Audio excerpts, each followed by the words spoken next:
Québec devrait, pour être plus prospère, investir sur ses forces, et il en a beaucoup. C'est un peuple qui a toujours réussi à aller de l'avant de par des Bombardier, de par des Cirque du Soleil, de par des Céline Dion, etc. Et le Québec compte un nid incroyable au niveau des étudiants. Par exemple, Montréal est la première métropole au Canada avec plus de 220 000 étudiants. Donc il y a vraiment une possibilité d'avoir un terreau fertile dans lequel on peut laisser de la place à tout le monde.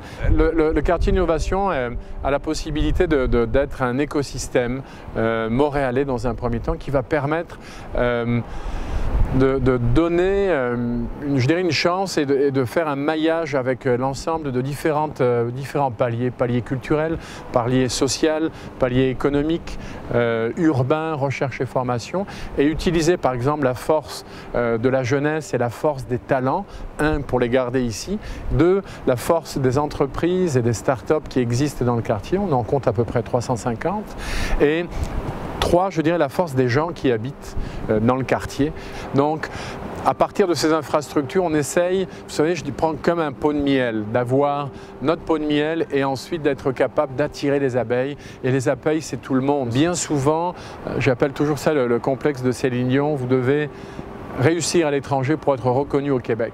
Et bien souvent, on rencontre des jeunes qui nous disent « Bon, on va vendre aux États-Unis parce qu'on sait qu'au Québec, on va avoir trop de barrières, ça va être trop difficile. » Donc, la première des choses pour la prospérité québécoise, c'est de donner tous les éléments pour garder nos jeunes et garder nos développeurs économiques ici et être les premiers testeurs, si on peut dire, de leurs produits avant de les tester aux États-Unis.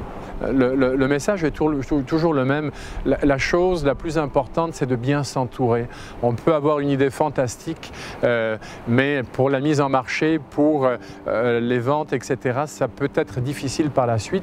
Et donc, la base même de la réussite, c'est toujours avoir un mentor qui soit capable de nous suivre et de nous aider. Et dans notre cas, et dans mon cas, c'est ce qui nous fait toute la différence, c'est que nous avons au quartier Innovation la chance d'avoir un conseil d'administration très fort avec des chefs d'entreprise de grandes compagnies nationales et internationales québécoises qui sont présents et qui, à mes 47 ans avancés, vont nous aider, vont nous donner des conseils. Et qu'on soit jeune ou moins jeune, la base de tout ça, c'est d'avoir quelqu'un qui soit derrière nous et qui puisse nous aider à différents niveaux. Lorsqu'on sera capable de changer le nom du fromage, le Petit Québec par le Grand Québec, on aura réussi un grand pas.